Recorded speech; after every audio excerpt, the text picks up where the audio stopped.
Okay, next we're going to install the trigger bar spring.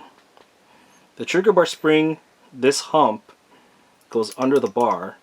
This tiny leg, I don't know if you can see it, but that actually captures in this little slot here in the frame.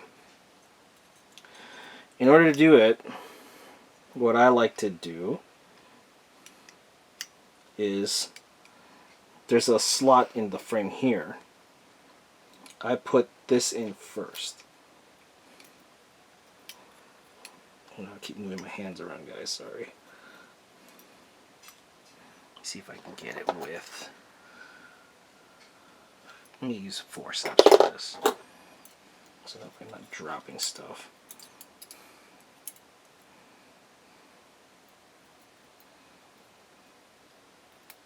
Just to get started.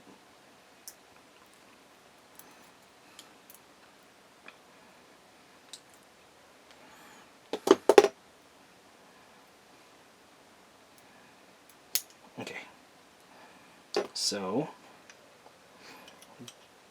let's guide this in, slip it in the groove like that. I can release the forceps now.